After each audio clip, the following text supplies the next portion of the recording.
Pourquoi les skateurs sont-ils trop forts aujourd'hui? Pourquoi les skateurs sont si forts, si jeunes? Comment toi, tu vas pouvoir te servir de cette vidéo pour progresser? Bouge pas, on va débroussailler ce sujet et je vais te donner en plus 5 astuces que tu vas pouvoir utiliser dans ta pratique si tu as envie de skyrocket ton level, peu importe si tu es débutant, avancé ou expérimenté. C'est parti. Créer le futur, ça prend du temps. Mais ne pas le faire, c'est perdre son temps.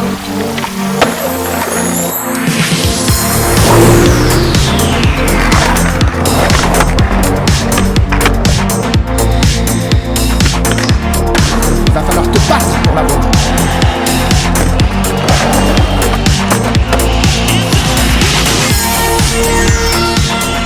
Alors pour structurer un petit peu la vidéo, j'ai noté quelques thèmes qu'on va aborder point par point. Et ne m'en veux pas, j'ai mon petit post-it histoire de faire un petit mémo pour que je n'oublie aucun sujet. Le premier sujet, ça va être le contexte. On va essayer de contextualiser l'époque où nous sommes, les skateparks, l'accompagnement professionnel et donc tout ce qui emmène vers un processus de progrès plus facilement. La deuxième partie de la vidéo, je lis la répartition technique, physique et mentale pour une approche globale du progrès en tant qu'humain et sportif dans le monde du skate, précisément. Ensuite, on va enchaîner sur 5 conseils que tu vas pouvoir toi appliquer dans ton quotidien, dans ta manière de skater ou qui est transposable également dans une autre discipline, la discipline sportive de ton choix ou même le domaine. 5 astuces, reste bien, c'est super intéressant. Et ensuite, là où je vais essayer de donner un petit plus et un petit peu plus de légitimité à cette vidéo, c'est qu'on va parler un petit peu de mon expérience personnelle et c'est là où je vais te raconter un petit peu ma life, mes petites anecdotes, ce que j'ai pu voir dans toute mon expérience de coach sportif qui commence à avoir un petit peu de bouteille maintenant. Vous voyez, à mon époque, on faisait du feu avec des silex, donc voilà. Tiens, si tu connais pas mon âge, je serais curieux de savoir quel âge tu me donnes dans les commentaires. Attention, je te vois, abuse pas. On va commencer donc avec un petit peu de contexte. Le contexte actuel, on est en 2025 et c'est vrai que tu le sais, les skateparks poussent de partout. Si tu es un skateur comme moi des années 2000, qui a commencé à peu près dans ces eaux-là et que la Menikmati, la Rally Sorry, la Sorry et toutes ces vidéos-là, les Transworld, te sont familières, pareil, je serais ravi que tu fasses un petit coucou dans les commentaires, au moins je me sentirais peut-être un peu moins seul. En tout cas, ça c'est les vidéos de référence quand on n'avait pas Instagram. J'ai commencé sur du goudron bien dégueulasse et il n'y avait pas de skatepark. Et la génération encore d'avant les années 2000, elle skatait carrément uniquement sur des parkings et on parle même pas des skateparks avec les modules en fer et tout ça, ça existait même pas. Donc c'était vraiment les marginaux qui sortaient soit de l'eau après une session de surf ou en gros c'est un petit peu comme ça qu'on les considérait. Alors dédicace à la troupe et à Jérémy Daclin, à Pierre-André Sénizergue, c'est ça toute cette époque si tu veux, ils étaient champions de freestyle, ils étaient en fait c'est eux qui ont construit le skate à Paris, au Trocadéro, devant la Tour Eiffel. Enfin, ça faisait du slalom, ça faisait du flat. Je parle vraiment que pour certaines références françaises. Jérémy Daclin qui a monté Cliché, Pierre-André Sénizergue qui est l'actuel ancien patron, on ne sait pas trop, mais de Soul Technologies qui regroupe toutes les marques comme Emrica, ES et Etnies. Donc en fait, toutes ces personnes-là, et c'était la génération avant moi. Aujourd'hui, donc pour faire le lien, on est dans une époque où les skateparks poussent. Moi, j'ai été ces 10 dernières années dans énormément de bureaux, de mairies, avec des adjoints, avec des maires, avec des personnes qui étaient plutôt politiques, si tu veux, pour les mairies, et elles avaient besoin d'être conseillées dans la conception de skateparks, chose que qui n'était pas le cas avant. Aujourd'hui, on a des skateparks qui poussent dans des petites villes, les skateparks sont excellents, et c'est quelque chose de très bien. Ce qui a évolué également, autre que l'équipement, c'est également l'accompagnement. Si tu veux, j'ai commencé à encadrer, à entraîner, à coacher différentes disciplines, mais le skateboard, il y a plus de 17 ans. quand j'ai passé mon diplôme, mon brevet d'état d'éducateur sportif. On y reviendra un petit peu plus tard quand je te raconterai ma life à la fin de la vidéo. C'est surtout pour te dire que l'accompagnement se professionnalise et aujourd'hui, bon nombre d'associations voient le jour grâce à l'arrivée des skateparks. Et c'est vrai que moi, quand j'ai commencé, il fallait vraiment avoir la dalle pour enseigner parce que, pareil, t'enseignais sur soit du goudron tout pourri, soit du flat avec des petits modules qu'on avait fabriqués. Bref, c'était un peu rustique et ça s'adressait vraiment aux gars qui avaient vraiment la dalle de faire du skate.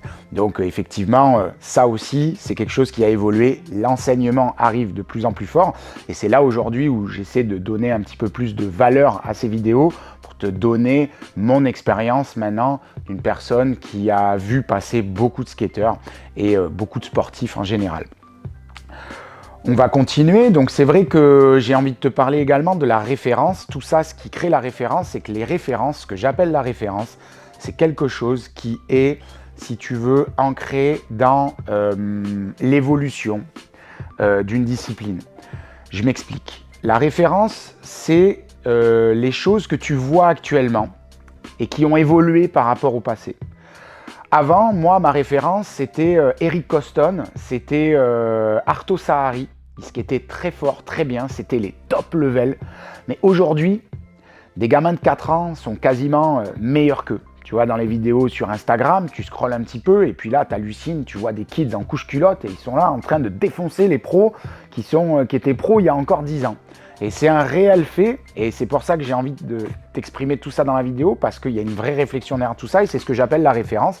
Ces kids ont grandi avec un accompagnement, ces kids ont grandi dans des skateparks, ces kids ont grandi surtout avec une nouvelle référence visuelle, c'est-à-dire qu'ils ont eu accès à un niveau qui était indisponible à mon époque et encore moins à l'époque des OG, Pierre-André Sénizergue, Jérémy Daclin, ces personnes-là, je ne cite que, si tu veux, mais il y en a énormément, je ne te parle pas de ceux qui étaient aux États-Unis.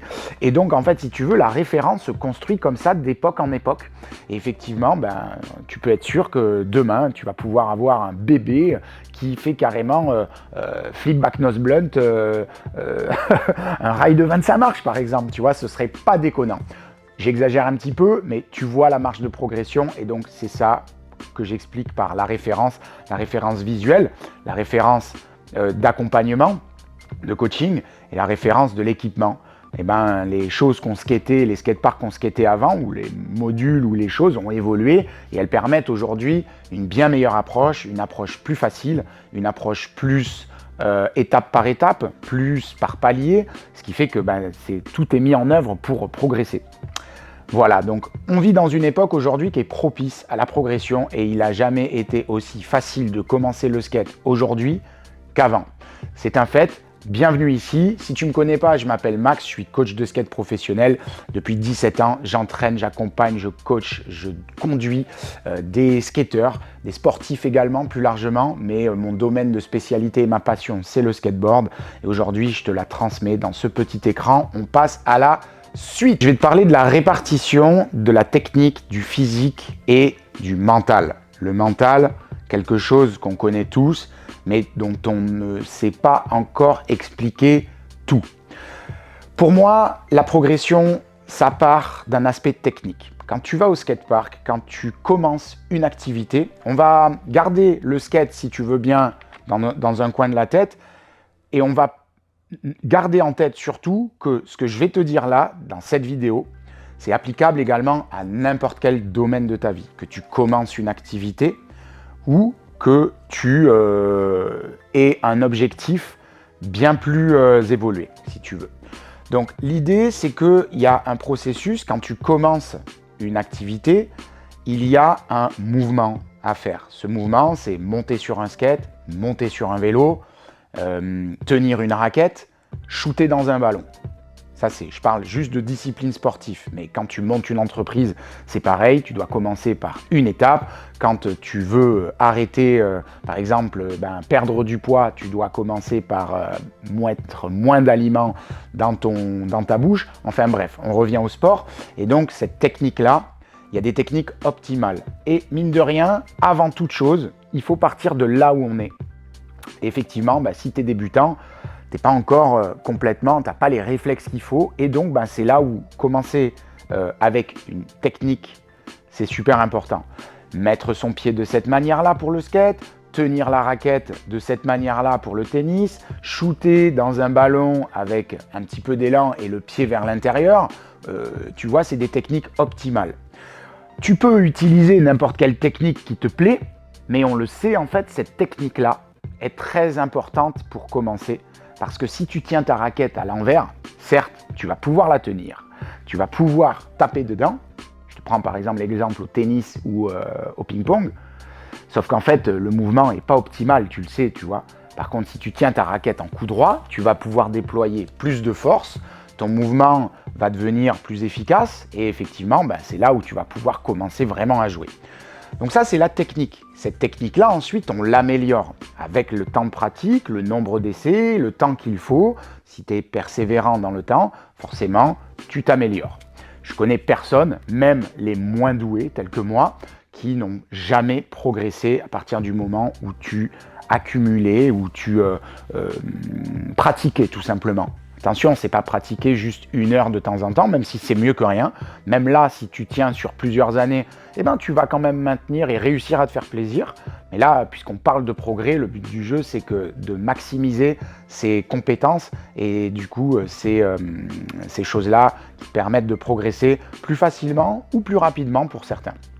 Donc ça, c'est le côté technique qu'on peut voir pendant les cours de skate, pendant les skate camps, en version, si tu veux, physique. J'accompagne beaucoup dans la technique, dans l'approche des figures et pour le monde du skate, l'approche des tricks. Mais je fais beaucoup de natation également, je fais beaucoup de sport pour moi et c'est vrai que tout ça, c'est utile. La technique, le fait de bien monter sur son vélo, si tu montes à reculons, tu sais que tu pédaleras pas très vite, quoi. Voilà. Donc, ceci étant dit, on passe donc à l'approche physique. Cette approche physique, si tu veux, elle va être complémentaire, elle est nouvelle et elle va être complémentaire. Elle devient d'actualité, c'est ça que je veux dire, et elle va complémenter l'aspect technique. Si tu es plus fort, si tes muscles peuvent déployer plus de force, forcément, ton mouvement sera plus puissant, sera plus efficace. Tu n'auras peut-être pas la technique, une technique idéale, mais le fait d'être plus puissant, tu vas pouvoir améliorer ta technique parce que les mouvements techniques que tu feras, ils seront plus puissants. Alors il va falloir se réhabituer avec cette nouvelle force, mais on le sait, si tu rajoutes de la force dans cette technique au début, tu vas pouvoir être plus efficace. Non seulement, tu vas pouvoir également prévenir des blessures. On le sait, la préparation physique, la rééducation, l'entretien, on nous le dit, si tu as mal au dos, tu fais ceci, si tu as mal à la jambe et que tu t'es fait une cheville, fais cela. Ensuite, une fois que tu as mis de la glace et tout ça, tu vas à la salle de kiné. Beaucoup de gens vont à la salle de sport pour garder un corps bien entretenu. Et effectivement, on le sait, ça maintient les articulations, ça consolide ton maintien, tes abdos, si tu fais du surf, si tu fais du skate, peu importe, en tout cas, ton corps est du coup prêt à l'emploi. Ce qui fait que s'il est plus solide, tu vas pouvoir encaisser plus de chocs. Là, on prend l'exemple du skate, c'est une discipline qui est plus difficile que la moyenne. On prend énormément de chocs, il y a beaucoup de chutes et on apprend à rouler, on se rend compte que quelques bleus, quelques égratignures, au final, nous, c'est le dada, c'est habituel. Ça fait pas plaisir, on n'a pas envie, on n'est pas des sadomaso, mais c'est juste que c'est vrai que si on a un corps, moi en tant que coach, je me rends compte que si mon corps, à moi, il est prêt à l'emploi, il est ready, solide, c'est bien que en fait, je l'ai expérimenté pour moi et aujourd'hui, quand je vois aussi des athlètes qui s'entraînent de très haut niveau ou même des jeunes qui font les championnats de France, des championnats, des compétitions, et même quelqu'un juste qui cherche simplement à s'amuser mais de manière efficace sans se faire mal, on le sait, le côté physique est très important. À cela s'ajoute encore, donc il y a l'aspect technique, il y a l'aspect physique et le Graal, le Holy Grail, c'est au niveau de la vague là, c'est le mental. Le mental, on le sait, dans toutes les compétitions, souvent on entend dans tous les sports, ouais, ça s'est joué au mental, ouais, la gagne, elle s'est jouée au mental. Au foot, ouais, c'était le mental, ils n'avaient pas le mental, aujourd'hui, j'avais pas le mental. C'est lié même également au moral. On n'a pas le moral, je me sentais fatigué, j'avais pas le moral. Et effectivement, ce mental, ce cerveau finalement, c'est un muscle, c'est quelque chose de physique. On ne peut pas le toucher parce qu'on a le crâne, il y a un os, mais c'est quelque chose qu'on peut stimuler, qu'on peut travailler. Cette approche-là, on ne l'a pas énormément expliquée. On n'est pas capable d'expliquer énormément de choses, même scientifiquement, mais aujourd'hui, grâce au préparateur mental, par exemple de Léon Marchand, Thomas Samut, c'est très important d'apprendre à utiliser cet objet, ce muscle qui conduit notre physique et notre technique. C'est un petit peu le pilote, ton cerveau et ton corps, c'est la voiture. Tu vois, tu as une carrosserie, le physique, qui te permet d'avoir la technique, et le mental, le pilote, la carte routière également. C'est vraiment quelque chose qui est super important et effectivement, dans mon approche, donner beaucoup d'éléments, d'images, donner des éléments qui permettent de visualiser mieux soit les tricks, soit l'objectif. En tant que coach, tu es obligé de trouver des approches qui parlent à ton interlocuteur. Et c'est comme dans la vie familiale, c'est comme dans la vie professionnelle également, quand tu as envie de te faire comprendre, tu dois utiliser les meilleurs mots possibles pour que tu puisses tout simplement passer ton message. Et donc cette approche mentale, moi je l'applique beaucoup parce qu'on le sait, le skate, et tout le monde le sait qui fait du skate, c'est beaucoup mental. On visualise, mais c'est pas non plus quelque chose dont on parle au skatepark, ni dans la rue. Ah ouais, comment... Je sais que moi, c'est des questions que je me pose depuis que je suis tout petit. C'est des questions qui me turlupinent et dont j'essaye de me former, de me documenter. Avec peu de personnes, j'en discute parce que finalement, verbaliser ça n'intéresse pas tout le monde. Mais c'est quelque chose de vraiment très intéressant. Et quand tu discutes avec des coachs de haut niveau de différentes disciplines, là par contre, tu le vois qu'il y a une explication un petit peu plus recherché, un petit peu plus poussé et un petit peu plus expérimenté du côté mental. Et aujourd'hui, c'est ce que je souhaite transmettre dans le skateboard, c'est que cette expérience, cet aspect mental dont on est tous familiers, il faut savoir l'utiliser. Et comment je l'utilise? Donc, c'est vraiment en aidant un maximum de personnes à exprimer, je m'évade un petit peu, là on rentre dans des aspects, si tu veux, vraiment techniques. Ça dépend vraiment de la personne à qui je m'adresse, mais c'est vrai que, tu vois, on le sait, avoir des idées positives, avoir un bon schéma corporel, avoir une bonne visualisation, et avoir surtout cette motivation. Comment garder cette motivation? Faire des petites choses pas à pas, mais ça s'adapte à ton profil si tu veux. Donc en fait, ça c'est juste pour te dire que ces trois aspects, technique, physique, mental, c'est quelque chose que j'aborde avec mes riders et c'est quelque chose que j'aborde surtout avec des athlètes en recherche de performance. Tu peux pas utiliser l'un sans l'autre. Tu es obligé, si tu veux progresser, et cela aussi également, peu importe ton niveau, de travailler ces trois-là. Tu n'es pas obligé d'optimiser la technique, le physique et le mental. Tu peux également piocher des petits éléments qui t'intéressent dans chaque partie pour te consolider, toi, ta propre manière de fonctionner ou de pratiquer tout simplement. Mais puisqu'on parle de progrès fort dans cette vidéo, c'est vraiment ce dont je me suis rendu compte. C'est également valable chez les débutants ou chez les tout petits. Le mental, chez un tout petit, ça va être de se relever juste après une petite chute. Il faut qu'il s'habitue à louper. Et la frustration de louper un mouvement très basique, ça peut le frustrer, le faire pleurer. Donc tu vois, c'est valable pour un débutant tout petit. Je te prends vraiment le tout début du panier du niveau. Quelqu'un qui est adulte, ça va être essayer de dépasser son appréhension de descendre une pente, par exemple. Parce que si on tombe à 45 ans alors qu'on est débutant, c'est pas la même chose que si on tombe à 18 ans et que on est voilà, on n'a pas de sciatique, quoi. C'est pas vraiment la même chose. Donc ça, c'est un aspect qui est très important. Et donc, ces aspects-là sont super. C'est un vase, si tu veux, comme on dit, j'ai perdu l'expression, autoconducteur. Enfin bref, tous les segments se nourrissent les uns des autres.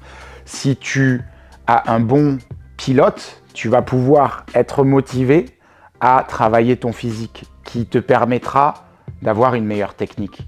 Et cette meilleure technique va te donner confiance pour te préparer physiquement et tu te blesseras peut-être moins. Et si tu veux, ça va te donner confiance pour te dire mentalement que tu es capable d'y arriver. Et donc en fait, ce vase communicant, c'est un vase communicant qui s'auto-alimente, si tu veux. Et quand tu as compris la puissance de ça, c'est vrai que c'est quelque chose qui est très puissant. Et donc c'est ce dont je me suis rendu compte avec des années d'expérience à accompagner des sportifs et des skateurs principalement de tous les âges, de tous les niveaux, des tout débutants aux adultes, aux pros, qui sont soit en équipe de France, soit avec des jolis sponsors, soit tout simplement qui ont un gros level, mais tu sais que dans le monde du skate, c'est pas encore vraiment ultra structuré comme pourrait l'être la natation ou l'athlétisme par exemple. C'est vrai qu'aujourd'hui, je trouve très intéressant de poser ce genre de questions, de parler. Et je pense que d'ailleurs, je te ferai de plus en plus de vidéos du style réflexion. Je pense que d'ailleurs, c'est le début. Hein, je vais l'appeler au-delà du skate. Je lance ça comme ça. Mais voilà, quelque chose comme ça. On verra bien. En tout cas, ces réflexions-là, ça pourrait intéresser pas mal de monde. Et surtout, faire comprendre que en skate, tu fais ce que tu veux. Tu choisis ce que tu veux. À un moment donné, on le sait, si tu veux progresser, on va dire très fort, il va falloir que tu aies une bonne hygiène de vie, un bon physique, une bonne hygiène mentale. Ça, on le sait, tu vois. Sauf que du coup, c'est valable également dans la vie du quotidien pour nous, les personnes lambda. C'est vraiment, on adopte des techniques, on adopte un physique et on adopte un mental propre à chaque situation, tu vois. Si je donne un exemple, si tu tiens une casserole, par exemple, à 2 doigts, tu vas forcément renverser toute l'eau chaude et finir par te brûler. Donc, il faut la prendre bien en main. C'est cette technique-là. Et finalement, le mental, lui, pilote tout ça. Ok, j'ai pas envie de me brûler, donc je t'apprends rien. Mais c'est surtout, en fait, ce mental-là, on va l'utiliser de manière à s'habituer, à créer des habitudes. Et c'est là où, justement, on peut faire la différence, c'est que créer des habitudes, ça passe par les choses qu'on va voir tout de suite, avec les 5 astuces qui vont te permettre de, peu importe ton niveau, progresser rapidement si tu les appliques. C'est parti. Donc écoute, les 5 astuces qui vont te permettre de progresser instantanément si tu les suis. Tu as vu le clickbait un petit peu, j'exagère un peu, mais si tu les appliques à la lettre, c'est sûr. Je suis pas magicien, je ne vais pas te vendre du rêve, je ne vais pas te mentir, mais si tu les appliques en fait assez de temps, c'est sûr que tu vas progresser. Et tu vas forcément trouver du plaisir dans la réalisation de certains objectifs. Donc, règle numéro 1, première astuce, commence là où tu es. C'est bateau, c'est basique, mais commencer là où on est, ça veut dire quoi? Ça veut dire que peu importe son niveau, peu importe ses capacités physiques, peu importe ce qu'on a dans la tête, on fait ce qu'on peut avec là où on se situe tout de suite dans le temps et avec notre physique. C'est-à-dire que si je suis en surpoids, je vais quand même essayer. Si je suis anorexique, je vais quand même essayer. Je prends des exemples extrêmes, hein, mais ça, voilà, pour dire que même pour un physique, on va dire atypique, c'est faisable. Il y a des choses qui sont faisables. Commencez là où on est. Et je donne ces exemples extrêmes pour dire que justement, ça s'adresse à n'importe qui en fait de commencer quelque chose. On a tous envie de commencer quelque chose. Le dessin, le chant, la musique, le sport et en l'occurrence ici, sur cette chaîne, le skate. Et le skate, on le sait, c'est quelque chose de difficile. Commencer là où on est, c'est ultra important pour J'essaie de réfléchir en même temps, mais c'est ultra important pour savoir ce qu'il va falloir franchir comme étape. Et franchir ces étapes-là, ça va être très important. Commencer là où on est, ça va être commencer à créer des petites habitudes. Aller faire du skate plus régulièrement, essayer des choses qu'on n'avait pas l'habitude de faire, peut-être sortir de sa zone de confort, et chacun ses objectifs. Je te parle là pour un débutant, mais je te parle aussi pour un athlète de haut niveau. Un athlète de haut niveau, tout ce qu'il y a là, ces 5 astuces, c'est le processus qui compte. Ce processus de commencer là où on est, c'est le premier barreau de ton échelle. Si ton objectif, il est au 10e barreau de ton échelle, à la 10e étape, 10e marche de ton escalier, de ton échelle, tu auras compris l'image, eh ben, il faut bien monter les échelles étape par étape. Donc la première échelle, premier barreau, c'est là où tu es. Parce que tu ne pourras pas faire de bond magique jusque là-haut. Donc, partir de là où on est, commencer de la base pour avoir le socle d'une base de la pyramide le plus solide possible. Ça, c'est sous-coté parce que souvent, en fait, quand on progresse, quand on commence quelque chose, on se décourage vite, on est nul. Ouais, je suis nul. Moi, le premier, hein, dans tous les domaines. Je suis nul, ouais, j'y arriverai jamais. On voit tout de suite plus grand. On voit tout de suite ce qu'on a envie de faire, l'idéal. On se compare. Ah ouais, lui, mais il est trop fort. Ça fait combien de temps que tu fais du skate? Ouais, ça fait 3 mois. Ouais, en 3 mois, il fait déjà des compétitions. Non, mais et moi, en 3 mois, j'arrive à peine à pousser. Comment ça? On commence là où on est. On commence là où on est, c'est juste la règle numéro 1. Tu peux avoir de grandes idées. Ça va être la suite. Reste bien là. Commencer là où on est, première astuce. Deuxième conseil, astuce très important, accumuler les essais, accumuler les tests. Ne compte pas tes essais, c'est ce que je dis tout le temps. Ne pas compter ses essais, à force, c'est comme remplir un gros sac. Ou un petit sac même, tout simplement. Parce qu'on va voir que dans le gros sac, il y a plein de petits sacs. Et dans le petit sac, il y a plein de petites pièces. Et ces petites pièces, c'est des essais. Si tu veux avoir ton premier petit sac plein, on va dire que ce sac-là représente un objectif, une figure, un objectif. Dans n'importe quelle discipline, il va falloir que tu essayes. Si tu veux réussir à jouer un morceau à la flûte, par exemple, il va falloir que tu lises les partitions, que tu essayes. Ah, cette note, elle a sonné faux. Ah, c'est pas bon. Ah, j'ai pas le réflexe avec les bons doigts. Tu accumules les essais. Ces essais-là, pour le holly, par exemple, au début, il décolle pas. Et il va falloir plein d'essais. On se dit pas, ok, je vais faire tant d'essais. Il y en a qui peuvent se le dire. Mais le but du jeu, juste, c'est de pas compter parce que ces essais-là, ils vont nous mettre en échec. On le sait, l'échec fait partie de la réussite, blablabla, blablabla, tu connais le discours bateau. Mais cet échec-là, il va nous permettre de nous remettre en question. Et une fois qu'on s'est remis en question, c'est là où on va pouvoir progresser. On échoue plein de fois, et ensuite, on se remet en question. On se remet en question, on se dit, attends, qu'est-ce qui n'a pas marché?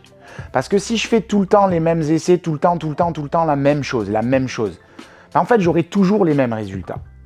Mais quelqu'un qui est constitué normalement, comme toi et moi, on sait qu'à force de se prendre des murs ou de louper, on va se dire « mais il y a bien quelque chose que je fais pas bien ». Et c'est là où on va se remettre en question. « Ah ouais, mais si je faisais ça comme ça, peut-être que ça serait mieux ». Donc, dans les essais, on essaye à essayer, on teste. Tu fais plein de tests, plein d'essais. Et du coup, forcément, il y en a plein qui vont pas marcher. Ce qui fait que du coup, tu essayes.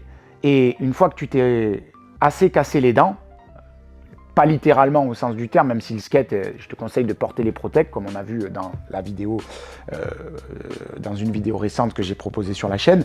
Le but du jeu, c'est d'essayer, je perds un petit peu le fil, mais c'est vraiment donc d'accumuler ces échecs pour que tu puisses te remettre en question et donc apprendre et donc progresser. Parce que quand tu as appris, tu fais une technique différente ou tu fais un mouvement différent, tu fais quelque chose de différent.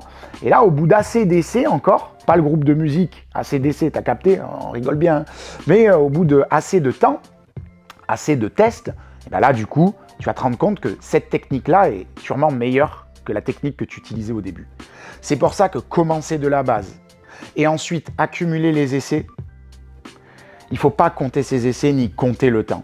C'est bateau, mais c'est vraiment les conseils avec l'expérience dont je me suis rendu compte en accompagnant vraiment énormément de personnes et surtout étant exigeant, très exigeant avec moi-même dans tous les domaines, que ce soit le domaine sportif ou peu importe, tous les domaines de la vie. Et bien effectivement, c'est un processus qui fonctionne en fait, mais dont notre tête, c'est pas intuitif. C'est contre-intuitif d'ailleurs. Et c'est là où du coup on parlait de l'aspect mental précédemment, c'est que c'est là où il va falloir avoir un mental puissant et donc un mental affûté. Et on préfère avoir un mental tranchant qu'un mental tout mou comme une peau de banane par exemple. Tu préfères avoir un mental affûté comme un couteau ou comme un katana, tu vois, que plutôt, bon, on rigole avec les images, mais c'est vraiment ça. Si ton mental il est sharp, tu vas pouvoir dire ok, je fais les essais jusqu'à ce que j'y arrive.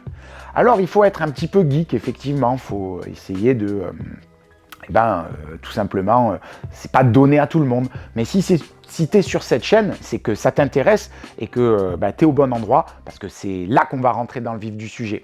Allez, sur mon petit post-it, troisième astuce très importante, les objectifs, se fixer un objectif stimulant, mais pas décourageant, ok ? Donc l'idée, c'est de commencer avec un objectif qui est à notre portée, pas trop facile, parce que si tu restes au niveau 1 du jeu vidéo, qu'est-ce qui se passe? Je te laisse le marquer dans les commentaires. Si toute ta vie, tu joues au jeu vidéo niveau 1, je ne sais pas si tu as la ref avec Tetris, je prends les trucs pour les boomers, ou sur, par exemple, GTA, admettons. Si tu joues avec les codes tout le temps, et que tu as full arme, full argent, et que tu joues tout le temps avec les codes, qu'est-ce qui se passe à un moment donné? Mets-le dans les commentaires. C'est valable pour les pratiques sportives ou les activités. Si tu restes au niveau 1 tout le temps, en mode trop facile, tu t'ennuies. Quand tu t'ennuies, t'arrêtes. Parce que tu trouves ça chiant, tout simplement, et c'est humain, hein, c'est comme ça. Donc il faut se trouver un objectif stimulant. Mais attention, pas décourageant, pas trop gros, parce qu'il faut rester dans la zone. Pas ennuyeux, mais pas décourageant. Ok ?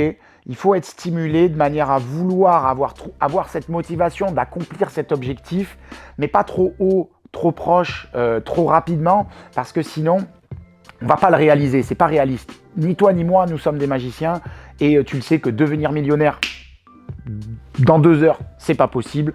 Devenir pro après-demain, à part que tu sois déjà pro, ou à part que tu sois amateur et que ta marque te tourne pro, je connais très peu de personnes qui arrivent en 2 jours de débutant à professionnel. Tu le sais, c'est impossible. Du coup, ces objectifs-là, c'est très important. Donc, on a rempli notre petit sac d'essais. Et donc, c'était un objectif. Et ensuite, il y a des objectifs plus grands. Dans ces objectifs plus grands, il va falloir faire assez d'essais pour accumuler ces sacs, ces petits sacs. Tu vois, c'est comme des pièces d'or. Tu as rempli une petite bourse de pièces d'or avec ton premier objectif, tes premiers essais, admettons le holly, et tu le mets dans le gros sac du holly en gap. Le holly, c'est le saut en skate pour ceux qui suivent le contenu, qui suivent ce que je dis, pas forcément pour le côté skate. Le saut en skate, c'est le holly. Et après, par exemple, il y a holly par-dessus des marches, par-dessus un gap, par-dessus donc pas un obstacle, mais un trou, pour vulgariser le truc. Donc un gap, tu sautes par-dessus les marches, et ça fait peur. Mais avant, il faut maîtriser le holly. Donc si tu veux réussir à sauter des marches, eh ben, il faut que tu maîtrises ton sac de holly. Tu as vu qu'on avait rempli de plein d'essais ces petites pièces qui composent maintenant un plus gros sac, un plus gros objectif, tu vois. Mais par contre, si tu te dis demain, je veux sauter des énormes marches alors que j'ai pas un holly ouf, bah tu vas au casse-pipe, mon pote. Et c'est là où justement, trouver un objectif stimulant, mais pas ennuyeux et pas décourageant. C'est très important pour progresser. Je regarde ma petite liste. Il ne faut pas que ce soit trop facile, mais il ne faut pas que ce soit trop dur. Voilà. C'est assez bateau, mais je le répète ici parce que le skate, c'est quelque chose de plus compliqué, de plus difficile que la plupart des disciplines, si tu veux. Et elle regroupe énormément de choses qui peuvent être frustrantes ou voire douloureuses. Donc, c'est là où se fixer ces petits objectifs, petit à petit, en partant de là où on est, qui vont t'aider à monter les barreaux. Et tu vois, là, on a monté les barreaux de notre échelle. On part de la base, on multiplie les essais, finalement on se rend compte qu'il y a des choses qui marchent, d'autres qui ne marchent pas, on progresse un peu. Ensuite, une fois qu'on a progressé, on peut passer à un objectif un peu plus stimulant, tu vois. Et une fois qu'on a un objectif un petit peu plus stimulant, ben, on a déjà un premier groupe ici, tu vois, qu'on a déjà réalisé. C'est donc en soi un plus gros sac. Tu as vu, on remplit les sacs petit à petit. Si tu considères chaque sac, aussi petit soit-il, comme un objectif, on remplit des sacs plus gros à force, tu vois. Et ça passe uniquement par les essais. Faire plein d'essais. Si je devais résumer vraiment le conseil game changer, c'est ne compte pas tes essais. Bien entendu, il faut le mental et le physique et la technique. C'est pour ça qu'on a parlé de ça précédemment dans cet ordre-ci. On passe à la suite. Donc le quatrième conseil, la quatrième astuce, c'est donc accumule tes objectifs, tout simplement. Accumule tes objectifs comme des essais. Les petits essais constituent le petit sac et les petits objectifs pas ennuyeux mais stimulants constituent ton sac d'objectifs. Je ne peux pas le dire peut-être plus vulgairement que ça. Plus simplement, c'est basique, mais considère tes objectifs comme des essais. Tu sais que je me le dis en même temps à moi. Si je suis quelqu'un qui essaye au maximum, dans la mesure du possible, voire même tout le temps, de montrer l'exemple et de faire ce qu'il dit, qui applique ce qu'il dit de faire. Et c'est vrai que j'essaie d'appliquer ce schéma-là dans ma vie du quotidien. Et depuis que je le pense comme ça, depuis plusieurs années, mais pas tant de temps que ça, parce que je l'ai découvert, c'était un processus sur le long terme, et ben je vois de réels bénéfices sur ma manière de voir les choses, sur mes activités, sur ma pratique, sur mes blessures, sur la manière dont je prends les choses, que ce soit physiquement ou mentalement. Et c'est pour ça que cette vidéo, j'espère, te sera très utile, parce que je te donne un petit peu de mon expérience et je te craque certains codes, de manière à ce que ce soit plus simple pour toi pour les assimiler.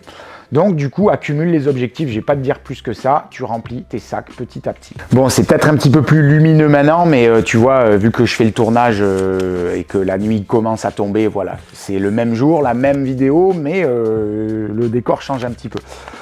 Donc, je me suis rendu compte que je n'avais pas noté la cinquième astuce, mais on va l'inventer ensemble si tu veux.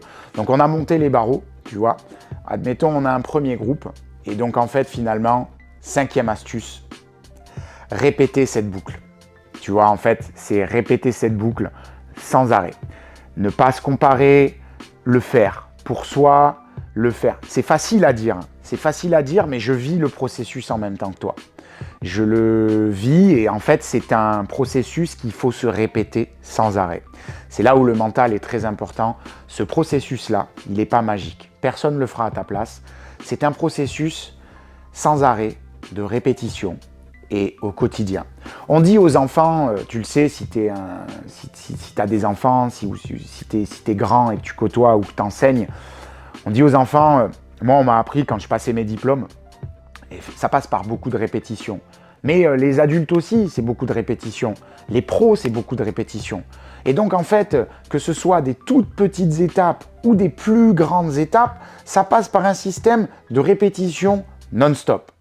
Et donc, du coup, si tu veux, on conclura sur ces 5 astuces par monter les barreaux et essayer de ne jamais s'arrêter. Jusqu'à l'atteinte de ton objectif, tu peux dire que moi, mon objectif, c'est le kickflip. Mon objectif, c'est de perdre 2 kilos. Et une fois que tu as atteint ce kickflip, une fois que tu as perdu tes 2 kilos, une fois que tu as arrêté de fumer, par exemple, ou fumer moins, tu vois, je te donne l'exemple pour les fumeurs, ou commencer le sport, s'y tenir. Il faut s'y tenir. Et ça, du coup, pareil, c'est le rôle du mental. S'y tenir, ça mériterait une vidéo à part entière. Donc du coup, on va passer à la suite et je vais te partager mon expérience personnelle.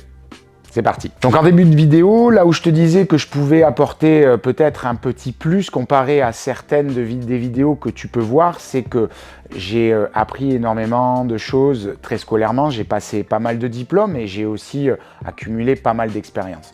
Je regarde mon petit post-it rapidement.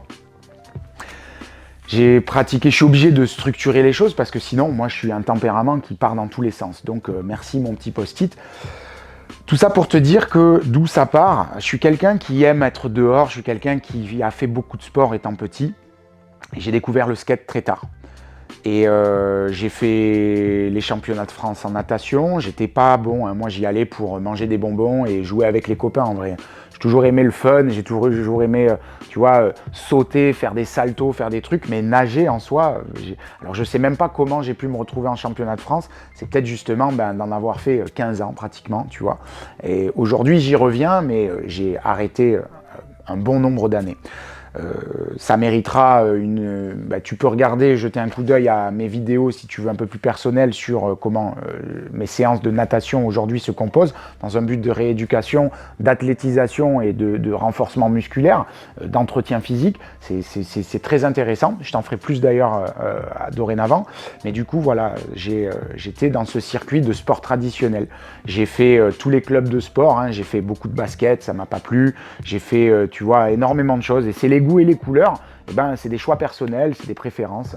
Et tout comme toi, si tu es ici, c'est qu'à la base, tu kiffes le skate, tu vois.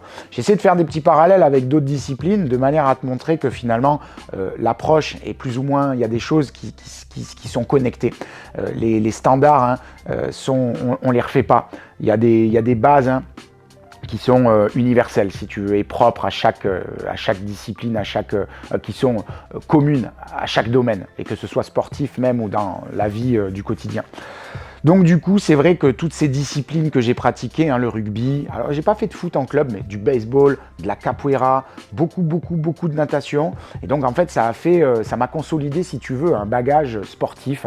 Et à partir du moment où j'ai découvert le skate, alors là, mon pote, j'ai dégagé tout et je me suis mis à fond dans le skate. J'ai fait, waouh, c'est trop cool. Je peux aller au skatepark, je peux aller skater quand je veux. Je peux gêner les gens quand je veux. Alors ça les gênait, donc dans la limite du respect, mais je me suis rendu compte qu'en fait, c'est une activité qui était très libre. Et c'est ça, je pense, que j'ai aimé, même si j'avais pas beaucoup de potes avec qui en faire. En fait, moi, j'aimais juste vraiment essayer de comprendre comment la planche, elle saute. Et en fait, je disais, maman, regarde. Et je loupais tous mes essais, forcément, surtout quand on regarde. Et au final, en fait, j'ai jamais arrêté. Voilà. Après, par contre, j'ai compris qu'il fallait que j'utilise d'autres sports, que les autres sports étaient utiles dans la manière d'appréhender le progrès, voilà, ou l'entretien physique. Suite à ça, je me suis passionné de skate et puis j'ai passé plusieurs diplômes. Alors moi je suis diplômé, donc je suis entre guillemets, enfin pas entre guillemets, complètement maître nageur, mais entraîneur parce qu'il y a différents diplômes. Et j'ai le diplôme d'entraîneur de natation, j'ai le diplôme donc c'est des diplômes, des brevets d'état d'éducateur sportif et j'en ai 4. Notamment celui de natation et celui de skate, tu vois. Je me suis spécialisé et ça c'est pareil en fait, je me suis mis à fond dedans. J'ai essayé voilà, c'est quelque chose qui me fascine, qui me passionne. C'est quelque chose de difficile, mais de beau en même temps. C'est ma vie, si tu veux. Et c'est vrai que donc tout ça cumule une certaine expérience. Et j'ai monté à côté de ça le club de skate, l'entité, si tu veux, Old School Skateboard, la communauté que tu connais, avec laquelle je donne des cours de skate, avec laquelle j'organise des skate camps, avec laquelle on fait beaucoup de vidéos, avec laquelle on accompagne les skateurs. Et c'est vrai que toute cette expérience accumulée, aujourd'hui, me fait me rendre compte des choses réelles qui se passent sur le terrain et théoriques également. Donc c'est vrai que sans l'expérience pratique, si tu veux, tout ça, la théorie, elle sert, mais si tu ne l'appliques pas, cette expérience, tu ne peux pas l'avoir. Tu ne peux pas l'avoir par magie. Donc en fait, on en revient à tout, c'est faire les essais. Cette expérience-là, elle m'a appris énormément de choses. Beaucoup de remises en question, beaucoup de doutes, beaucoup de douleurs, beaucoup de moments à réfléchir, beaucoup de plaisir également de voir que finalement le travail porte ses fruits à un moment donné. Mais cette expérience, si tu veux, aujourd'hui, je te la transmets parce que je trouve que c'est beaucoup plus intéressant d'avoir le discours de quelqu'un qui a vécu toutes ces expériences, en l'occurrence moi, que ce soit le challenge au niveau des compétitions nationales, voire certaines internationales, champion de France en skate, en natation, blablabla, ça méritera aussi une autre vidéo. Et ce qui m'amène aujourd'hui à un savoir-faire qui me permet d'expliquer et d'entraîner des jeunes qui sont très bons, voire pro quasiment. Et c'est vrai que cette approche-là, en fait, si tu veux, elle rejoint à ce que je disais au début. Je me suis rendu compte d'énormément de choses avec mon expérience de vie, tout simplement, mes diplômes, mes expériences sportives, mon expérience dans le club, dans l'entraînement, que ce soit en tant que participant ou en tant que coach, en tant que créateur également. Et c'est vrai que du coup, ce côté éducatif, ce côté ludique, ce côté performance, tout mélangé, moi, me fascine, me passionne.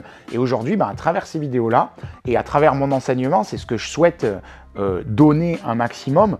Et je pense que ça aide énormément de personnes à progresser, car finalement, les skate camps, depuis 17 ans qu'on les organise avec donc Old School Skateboard, le minivan, il a vu vraiment énormément de talent.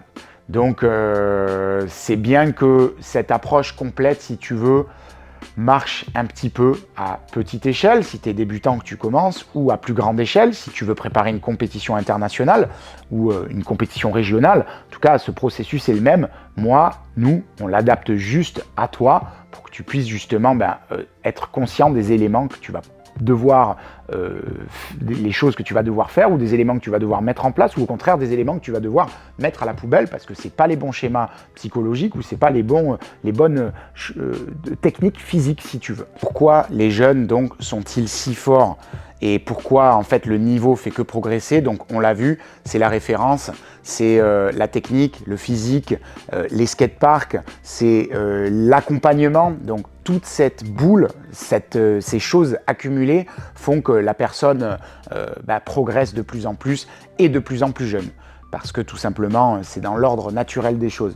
Je vais te prendre l'exemple de petits gars à moi que j'ai entraînés, des skateurs qui ont participé au skate camp Old School Skateboard, au cours de skate, que j'ai pu accompagner sur un long terme pour certains, et aujourd'hui qui sont très forts. Il y a Antoine Laurent, il y a Skater Player sur Insta, Étienne Turnbull, il y a Max Berguin, mais je vais prendre plutôt l'exemple d'Antoine puisque c'est lui que j'ai vu, si tu veux, le plus progresser.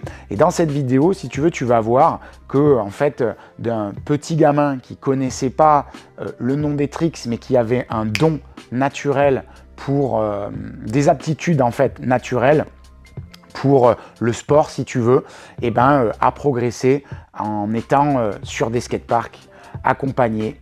Et le troisième élément, c'est l'inné et l'acquis. C'est la discussion qu'on va voir tout de suite. La prochaine rubrique, c'est l'inné et l'acquis. Alors, c'est très intéressant de parler de ça. L'inné et l'acquis, c'est les capacités. En fait, c'est la loterie. Tu as lancé les dés de la génétique et on n'est pas tous avec la même génétique, malheureusement. Ou heureusement, peu importe. Mais en tout cas, la vie n'est pas aussi juste avec tout le monde. Et ça, c'est un fait. Par contre, justement, puisqu'on parle de mental et de physique, il y a des choses que tu vas pouvoir faire pour compenser les différences. Si tu veux, si tu es quelqu'un qui a un talent naturel, inné, mais que tu ne travailles pas, et c'est souvent le cas, quand on est bon à l'école, pourquoi travailler alors que ça fait le taf, quoi, tu vois? C'est une réflexion qu'à plus grande échelle, pour un athlète de haut niveau, enfin quelqu'un qui est très très doué, très talentueux, pourquoi se donner les moyens alors que finalement ça marche déjà comme ça? Eh bien, si tu travailles, c'est là où tu vas pouvoir augmenter les deux tableaux. Talent plus travail, c'est de la magie. Seulement, je me rends compte que les tempéraments qui ont des facilités, moi j'étais pas très fort à l'école, mais j'étais pas celui qui travaillait le plus parce que je voyais que je me situais dans la moyenne sans trop faire. J'écoutais en cours, mais je faisais pas trop mes devoirs. Ce qui fait qu'en fait, j'étais vraiment très moyen, voire même un peu en dessous. Des fois, bon, tu connais. Ce qui fait qu'en fait, si j'avais travaillé, je me faisais cette réflexion-là. Et aujourd'hui, avec l'expérience et le fait de côtoyer des sportifs vraiment qui sont très forts également, il y a très peu d'élus. Et donc c'est là où l'inné et l'acquis, donc l'inné c'est une chose, c'est les choses avec lesquelles, les compétences, les capacités que les dés de la nature, l'univers t'a donné à la naissance. également peut-être ton éducation, hein, si tu es justement tombé dans une famille qui peut t'aider, qui a les moyens de t'aider, tout ça, c'est des facteurs hein, qui font que, voilà, ça va t'aider à être mieux construit tout simplement. Je dis pas qu'attention, ceux qui ont plus de difficultés sont moins construits. Moi, je m'estime être vraiment dans des difficultés pour certains sujets de ma vie et au contraire, médium, moyen dans d'autres et peut-être avec des bonnes cartes dans peu d'autres domaines. Voilà. Je pense que j'ai des bonnes cartes, mais peut-être je suis quelqu'un, je pense, moyen. Sauf que je sais que si je regarde en arrière et que je parle de mon expérience un petit peu, que en fait, ce processus-là a fait évoluer. Et l'acquis, donc, c'est, alors on va prendre un petit peu, c'est l'éducation. C'est l'éducation, c'est nos expériences, c'est notre vie directement sur Terre, au-delà de notre génétique. Et c'est vrai que l'acquis, c'est le travail que tu fournis, c'est la motivation que tu fournis, et effectivement, c'est l'enseignement que tu as reçu, parce que tu l'as appris. Donc l'inné, s'il fallait résumer, j'ai dit une petite bêtise juste avant, mais c'est pas grave, puisque dans tous les cas, également, il y a des facteurs favorisants. Mais donc, il y a l'inné, les choses avec lesquelles tu nais à la naissance, et l'acquis, les choses que tu acquiers après ta naissance. D'accord ? Et donc, les deux sont reliés. Ce qui est sûr, c'est que si tu es talentueux de base, tu pars avec de l'avance. C'est sûr. Et on le sait, ah lui il est fort, ah ouais comment il fait, ah ouais pourtant il fait pas grand chose dans tous les domaines, à l'école ou sur un terrain de tennis ou au skatepark. Il y a des prodiges dans tous les sens. Enfin c'est rare, mais il y a des prodiges dans tous les domaines, c'est ça que je veux dire. Et il y a des gars qui travaillent, ils sont pas doués. Alors ça, je me reconnais plus là-dedans. Je suis pas doué, je suis pas talentueux, et il y a des gars qui travaillent et qui se donnent les moyens. Et on se rend compte que finalement, arrivé à un certain plafond, le gars talentueux peut être rattrapé tout doucement par le gars qui travaille. Alors, travail, ça veut dire fournir des efforts, hein, ça veut dire s'entraîner, ça veut dire voilà, travailler tout simplement, dans n'importe quel domaine. Et effectivement, à un moment donné, si tu gardes un état d'esprit en mode « pourquoi forcer ?» et à un moment donné, le gars qui, lui, fait que se dépasser, forcer, à un moment donné, doucement mais sûrement, il rattrape la personne. C'est possible, j'ai vu beaucoup de gars talentueux finalement arrêter, et les personnes sur qui j'aurais pas parié au départ, hein, pour reprendre l'expression, j'aurais pas mis des billes en disant ouais lui je pense pas, tu vois, on fait tous des jugements. Il y a eu beaucoup de fois où mon expérience aujourd'hui m'a donné, la vie m'a donné tort. Et aujourd'hui, je te retransmets cette expérience parce qu'en fait, on ne peut jamais prédire vraiment les choses. On peut favoriser, mais on ne peut pas les prédire. C'est-à-dire que du coup, en fait, les élus, si tu veux faire partie du 1%, d'ailleurs, ça méritera vraiment encore une vidéo à part entière, le 1%, malheureusement, c'est que très peu d'élus. Ce 1%, c'est les athlètes mondiaux.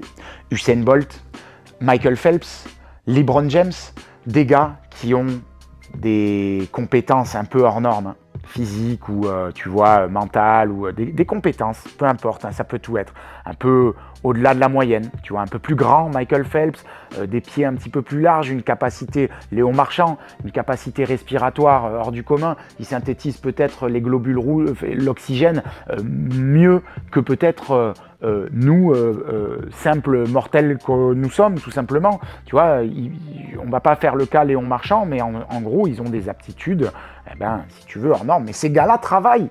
Ces gars-là travaillent. Donc, ce qui fait qu'en fait, ils travaillent leur potentiel inné. Et ils travaillent l'acquis. Et donc, en fait, c'est ça qu'il faut comprendre là-dedans, entre l'inné et l'acquis. Tu peux, être pas très bon et rattraper,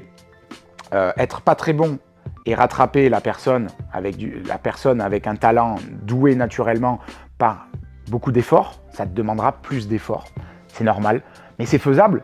En tout cas, passer à un certain point, forcément, on arrive tous à un plateau Et c'est là où il faut reprendre les astuces qu'on va voir juste avant ou juste après, je ne sais plus dans quel sens c'est, mais c'est là où c'est très intéressant justement de travailler les deux sur le même enfin, c'est pas très intéressant de travailler les deux, c'est simplement en être conscient et que finalement, on le sait, il y a très peu d'élus qui sont des stars et qui battent des records mondiaux.